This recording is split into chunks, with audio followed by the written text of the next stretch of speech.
Setelah pertandingan besar Bastard Munchen versus PSG berakhir, kini kita kembali ke 33 menit sebelumnya, ke laga antara Manchester City dan FC Barca.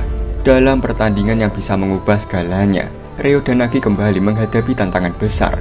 Bagi Nagi, semuanya bermula dari pertemuannya dengan Reo, orang yang menemukan bakatnya dan membawanya ke dunia sepak bola. Namun, perjalanan mereka tidak selalu mulus.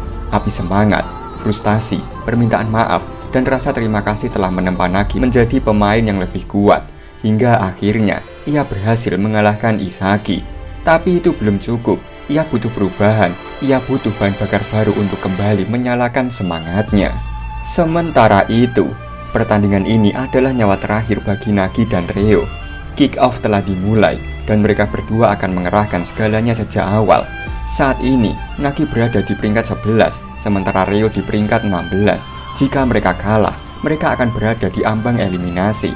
Ini adalah titik terburuk dalam perjalanan mereka. Mereka harus menarik perhatian dan meningkatkan nilai mereka di pasar transfer. Jika gagal masuk dalam 23 besar, mereka akan menghilang sebelum sempat mewujudkan mimpi mereka berlaga di Piala Dunia U20. Meskipun tujuan mereka tetap sama, mencetak gol, strategi mereka harus berubah. Mengandalkan insting menyerang saja tidak cukup. Mereka harus bermain lebih efektif, lebih tajam, dan lebih cerdas demi kemenangan tim. Ini adalah pertaruhan terakhir mereka. Satu kesempatan untuk membuktikan bahwa mereka layak berdiri di puncak dunia sepak bola. Reo mengumpan bola ke Nagi, dan Nagi yang dikepung segera mengembalikannya ke Reo. Otoya memperhatikan sesuatu yang berbeda. Nagi mulai bermain dengan strategi baru, sesuatu yang jarang ia lakukan sebelumnya. Bajira pun menyadari perubahan ini dan bertanya-tanya, apakah Nagi merasa takut? Dalam hati, Nagi bergumam, bukan berarti kami tidak mengincar gol. Pola pikir untuk menembak saat ada kesempatan tetap sama. Reo yang memahami pergerakan Nagi mengangguk dan berkata, benar Nagi, kebuntuan adalah kematian. Di tengah permainan yang semakin intens, Reo dengan cepat melakukan bagel pas ke sisi lapangan. Bola mengarah tepat ke area favorit Chigiri. Tanpa ragu, Chigiri menyambut umpan itu dan melesat dengan kecepatan tinggi. Dengan gerakan lincah, ia langsung mengeksekusi bola tersebut, sebuah tembakan panther yang luar biasa. Gol tereksekusi. Chigiri berhasil mencetak gol pertama untuk Manchester City, membawa timnya unggul 1-0. Di sisi lain, Reo merasa puas karena berhasil memberikan 1 assist. Namun lebih dari sekedar skor, ia berharap ini menjadi awal dari kebangkitan mereka, terutama bagi Nagi. Kini, kita kembali ke waktu sekarang. Sesaat setelah Bastard Munchen memenangkan pertandingan, Ego muncul dengan sebuah pengumuman besar. Pertandingan antara Manchester City dan FC Barca telah berakhir, dan hasilnya telah ditentukan. Lebih dari itu, tawaran untuk para pemain sudah masuk. Saatnya dimulainya lelang gaji terakhir, momen penentuan yang akan menentukan siapa saja yang masuk dalam 23 pemain teratas. Isagi menunggu dengan tegang. Sebelum pertandingan, selisih nilainya dengan Rin hampir mencapai 50 juta. Ia telah memberikan segalanya demi membalikan keadaan. Kini, saat daftar pemain yang akan mewakili Jepang di Piala Dunia U20 diumumkan, tidak ada yang lebih penting baginya selain satu hal, menjadi nomor 1. Momen yang dinantikannya akhirnya tiba. Tawaran tertinggi dalam lelang diumumkan, 240 juta. Nama yang disebut adalah Ito Shirin dengan tawaran dari La Real. Melihat nama yang berada di puncak, Isagi terkejut bukan main. Dalam benaknya, ia bergumam penuh kekesalan. Serius, aku masih belum bisa mencapainya. Giginya bergemeretak saat itu juga. Di saat rasa frustasi menguasainya, tiba-tiba Rin yang berdiri di sebelahnya membuka mulut. Hei, kau melihat kemana pecundang? Angkat kepalamu dan lihat baik-baik. Isagi perlahan mengangkat kepalanya dan matanya membelalak saat melihat papan peringkat. Ia terpaku, tidak percaya dengan apa yang terpampang di hadapannya. Dengan jumlah tawaran yang sama dengan Rin, Bastard Munchen memberinya tawaran 240 juta. Ia juga berhasil mencapai peringkat pertama bersama Rin. Rin melanjutkan perkataannya dengan nada datar namun penuh arti. Sepertinya, dunia ingin menjadikan kita rival. Isagi masih tertegun. Matanya tak lepas dari papan skor yang masih menampilkan namanya sejajar dengan Rin. Sementara itu, rekan-rekan seperjuangannya menyaksikan momen itu dengan bangga. Dunia kini telah menetapkan mereka menjadi sebagai rival sejati. Di dalam dirinya, Isagi merasakan kepuasan yang luar biasa. Ini bukan kemenangan mutlak, tapi ia telah mempertaruhkan segalanya, jiwanya, ambisinya, demi mencapai puncak. Bahkan ia berhasil menjadikan kaisar sebagai badut terbaiknya. Kini, ia merasakan kegembiraan sejati dari menjadi nomor 1. Raungan kegembiraan menggema di seluruh lapangan, menandakan lahirnya era baru di dunia sepak bola. Kini kita beralih ke ruang monitor Uber. Tim Uber telah menyelesaikan pertandingan mereka, dan kini satu nama terpampang di puncak peringkat dengan angka yang mencengangkan, 240 juta. Keberhasilan Isagi menjadi pusat perhatian mereka. Baru menatap layar monitor dengan sorot mata tajam, lalu berkata, "Benar keledai, itulah nomor 1 yang sedang aku kejar." Sementara itu, perasaan luar biasa menguasai Isagi. Ia telah menahan segala tantangan, beradaptasi dengan setiap situasi, dan akhirnya menghancurkan lawannya dengan logika yang sempurna. Ini adalah kemenangannya, hasil dari kelaparan yang membakar semangatnya, ambisi yang tak terpuaskan. Seluruh dunia kini merasakan kedahsyatan langkahnya, orisinalitasnya yang bersinar di panggung tertinggi. Otaknya terasa mendidih dalam euforia yang menggema di setiap serat tubuhnya. Ia tahu dirinya yang terbaik sedang berkembang, melangkah semakin dekat menuju tujuan tertingginya, menjadi yang terbaik di dunia. Dengan tekad yang membara, ia siap melangkah lebih jauh lagi.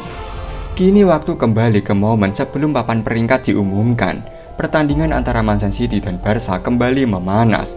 Bajira bergerak dengan penuh semangat, menggiring bola melewati pertahanan lawan yang berusaha menghentikannya.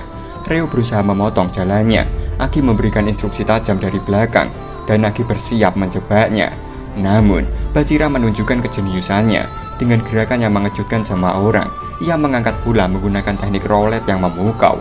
Bola berputar melewati lawan dengan indah, dan dalam satu sentuhan halus, ia mengontrolnya kembali dengan sempurna. Senyuman penuh percaya diri tersungging di wajahnya. Tanpa ragu, ia melepaskan tembakan mematikan ke gawang lawan. Bola melesat dengan presisi, menghujam jala tanpa bisa dihentikan.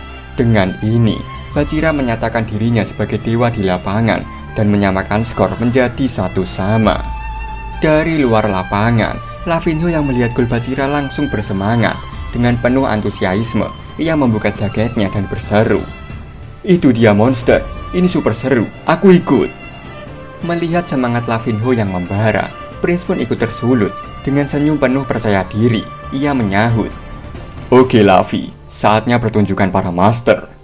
Sistem pergantian bintang pun diaktifkan. Lavinho dengan penuh semangat bersiap untuk turun ke lapangan. Sementara Prince menyadari bahwa ini adalah momen bagi para master untuk menunjukkan kebolehan mereka. Pertandingan kembali dimulai dan ritmenya berubah drastis. Di tengah situasi yang semakin menegangkan, Nagi menyadari bahwa keadaan kini tidak lagi sama. Ia harus beradaptasi dengan cepat atau tertinggal. Sementara itu, Agi menatap Nagi dengan tajam, memberikan peringatan yang syarat makna. "Setengah-setengah akan menghancurkanmu." Namun Rio tidak sepakat dengan peringatan itu. Dengan nada tegas, ia menentang Agi dan menyuruhnya menyingkir. Di sisi lain, Nagi merasa frustasi. Sejauh ini ia belum memberikan dampak besar dalam pertandingan. Bahkan untuk sekedar memberikan asis pun terasa sulit. Ia tahu bahwa ini bukan saatnya untuk ragu. Jika ia ingin tetap berdiri di puncak, ia harus lebih aktif, lebih agresif, dan meningkatkan kontribusinya. Nagi akhirnya memutuskan untuk bertahan bersama Rio. Mereka mulai menyusun serangan dengan umpan 1-2 cepat, mencoba membongkar pertahanan lawan. Namun Otoya yang sudah memahami pola permainan mereka, berhasil membaca pergerakan itu dan mencuri umpan mereka dengan presisi yang luar biasa. "Aku sudah melihatnya lebih sering daripada wajah orang tuaku. Nagi, Rio, trik yang sama tak akan berhasil 2 kali padaku." Rio terkejut. Ia baru menyadari bahwa Otoya tidak hanya membaca permainannya, tetapi juga mampu memanfaatkan titik butanya. Sementara itu, Nagi merasakan sesuatu yang aneh di dalam dirinya. Sensasi yang begitu familiar namun sulit ia pahami sepenuhnya. Saat pertandingan mencapai puncaknya, Bajira dan Otoya semakin menggila. FC Barca menunjukkan permainan tiki-taka yang luar biasa cepat. Operan mereka mengalir seperti aliran listrik di lapangan, menghancurkan pertahanan lawan dengan kombinasi imajinasi dan kecepatan. Lavinho terus mendorong mereka, memacu timnya untuk meningkatkan intensitas serangan.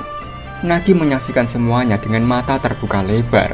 Untuk pertama kalinya, Dalam pertandingan ini, ia benar-benar memahami bahwa mereka yang berada di lapangan ini sedang dikuasai oleh sesuatu yang disebut api. Sebuah gairah tak terbendung yang mendorong mereka untuk terus maju tanpa henti. Dalam serangan cepat yang mematikan, Otoya melepaskan tembakan tajam yang tak mampu dihentikan kiper, dan gol pun tercipta. Dengan percaya diri, mereka yang tak tergoyahkan, Bajira dan Otoya, berhasil membawa FC Barca unggul. Mereka kini hanya membutuhkan 1 gol lagi untuk mengamankan kemenangan. Chigiri yang menyaksikan momen itu dari kejauhan hanya bisa mengakui bahwa itu adalah gol yang luar biasa. Namun di sisi lain, para pemain bertahan mulai terdesak. Jika mereka kalah di titik ini, maka segalanya akan berakhir. Di tengah ketegangan itu, Nagi terdiam.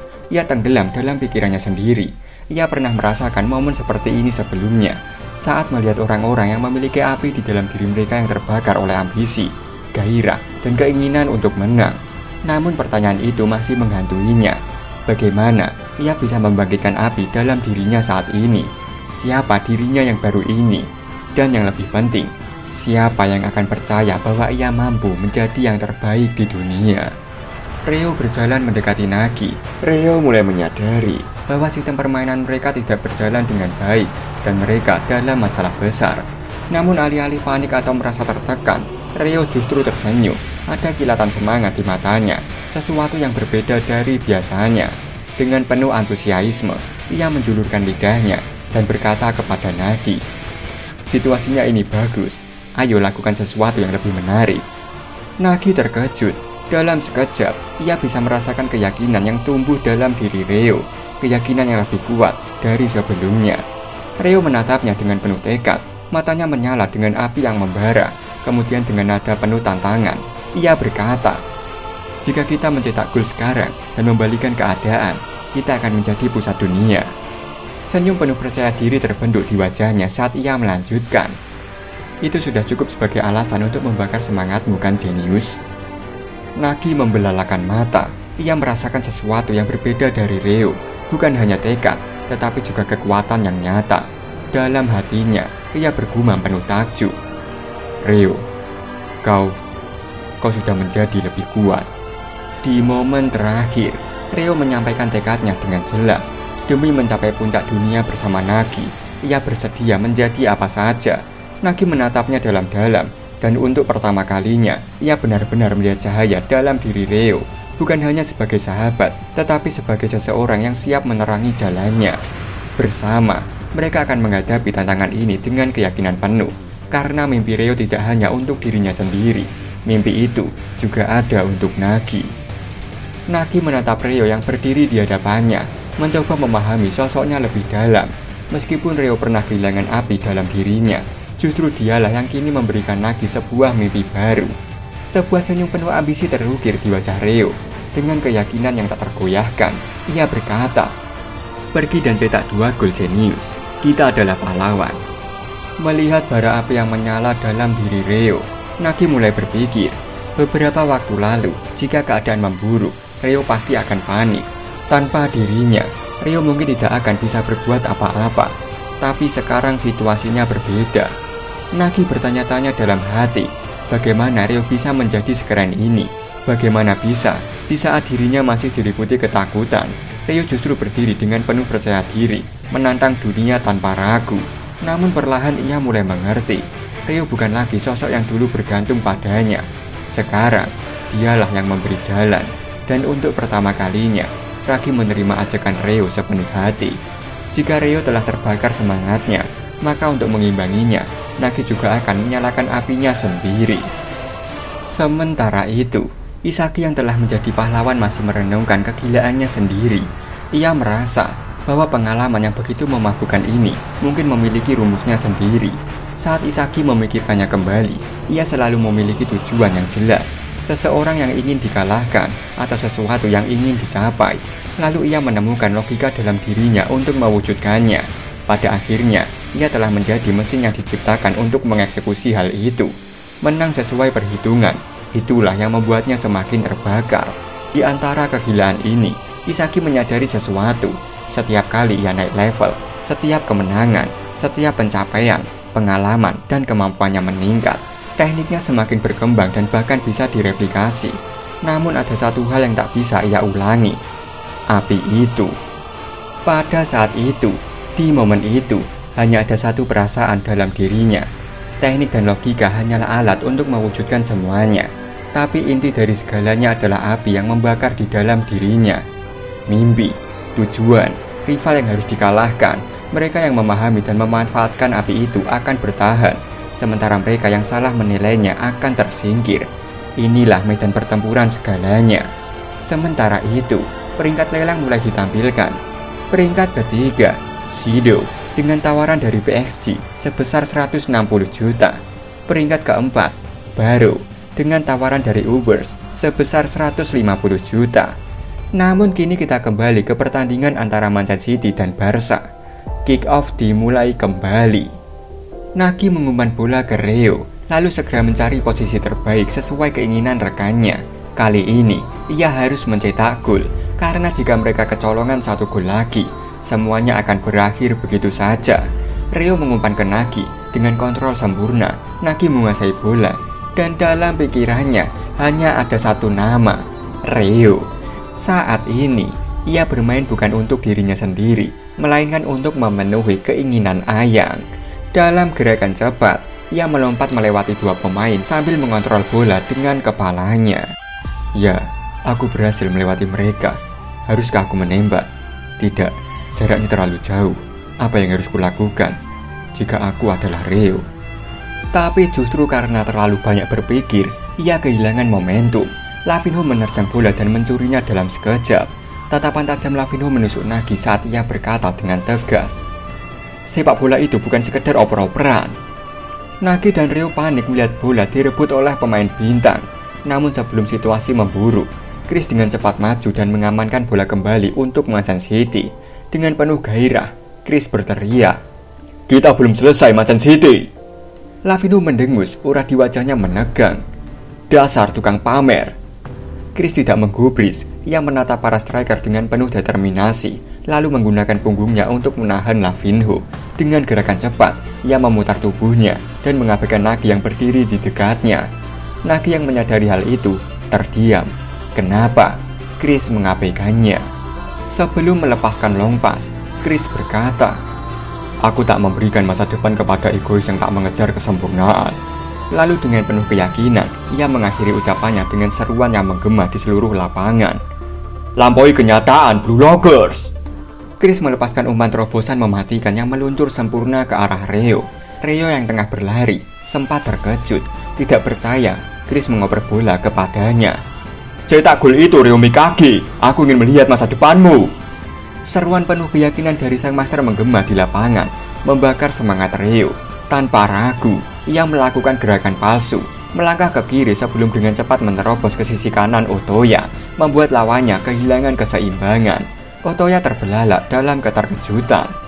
"Itu gerakanku tadi." Dia langsung menirunya. Dengan fake movement yang sempurna, Rio mematikan langkah Otoya dan bersiap menyambut umpan Chris. Saat melihat pergerakan Rio, Nagy merasakan perasaan campur aduk. Untuk pertama kalinya, ia melihat Rio Mikage benar-benar bisa hidup tanpa dirinya. Dalam satu momen yang menentukan, Rio melepaskan tendangan keras yang merobek gawang FC Barca. Dan gol spektakuler tercipta. 2-2. Rio Mikage berhasil menyamakan kedudukan. Di saat yang bersamaan, waktu pergantian master telah habis. Para master harus kembali ke bangku cadangan, menandakan bahwa pertarungan ini kini sepenuhnya ada di tangan para Blue Lockers. Sementara itu, Nagy berjalan mendekati Rio yang masih dipenuhi euforia setelah mencetak gol. Namun senyum penuh semangat di wajah Rio seketika memudar saat melihat Nagy di hadapannya. "Maafkan aku, Nagy. Aku menembaknya sendiri." Sebelum Rio bisa melanjutkan, Nagy segera memotongnya. "Baguslah, jika kau terbakar semangat, maka itulah jawabanmu." Ia menghela nafas, lalu melanjutkan dengan suara yang lebih tenang. "Maaf Rio, maaf telah merepotkanmu." Namun jauh di dalam dirinya, api kecil mulai menyala. Nagy mulai memahami sesuatu. Ia harus berubah, bukan lagi sebagai seseorang yang hanya mengikuti keinginan orang lain, tapi sebagai individu yang memiliki tekadnya sendiri. Semangat inilah yang akan membuka dunia baru baginya. Di saat itu juga, Nagi akhirnya berkembang dengan egonya sendiri. Seorang jenius yang belum sempurna kini mulai bersinar, menunjukkan potensinya yang sesungguhnya. Ia tidak ingin bergantung pada Ryo. Keputusan itu tegas, ia tidak akan mengoper kepada Ryo lagi, dan ia pun tidak ingin menerima operan darinya. Ia akan mencetak gol dengan tangannya sendiri. Ryo yang terkejut dengan perubahan sikap Nagi mencoba menyadarkannya. Mereka berada dalam situasi kritis. Jika mereka tidak mencetak gol berikutnya, semuanya akan berakhir. Namun bagi Nagi, ini bukan lagi tentang kita. Ryo telah menemukan apinya dan mengamankan kelangsungan hidupnya dalam permainan terakhir. Dan itu cukup bagi Nagi untuk mengambil keputusan ini. Bagi Nagi, keberadaan Ryo justru membuatnya bergantung. Namun kini ia sadar bahwa cara bermain seperti itu tidak akan pernah membuat mereka menjadi yang terbaik di dunia. Jika Ryo bisa bertarung sendiri, maka Nagi juga harus melakukan hal yang sama. Untuk pertama kalinya, Nagi merasakan ketakutan bahwa Ryo tidak akan ada di sisinya lagi. Namun, ia harus tetap melangkah maju. Ryo yang melihat perubahan ini ingin membantahnya. Namun, Nagi tampak tidak peduli. Kick off pun dimulai kembali. Pertarungan sesungguhnya baru saja dimulai.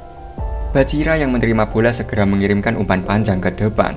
Melihat bola melambung tinggi, Nagi langsung melompat, mengontrolnya dengan sempurna. Dalam pikirannya, ia berusaha mengubah rasa takutnya menjadi api yang membara. Ia tidak boleh mundur. Dari kejauhan, Bachira memperhatikan dengan kagum. Loncatan Nagi terlalu luar biasa. Seakan-akan ia memotong jalur umpannya sendiri. Nagi langsung mengoper bola ke Agi. Agi yang menerima operan itu terkejut melihat perubahan sikap Nagi. Ia bergerak dengan cara yang belum pernah ia lakukan sebelumnya. Kini, ia melakukan passing cepat bersama rekan-rekannya tanpa Ryo. Dan perlahan, permainan mulai berpusat padanya.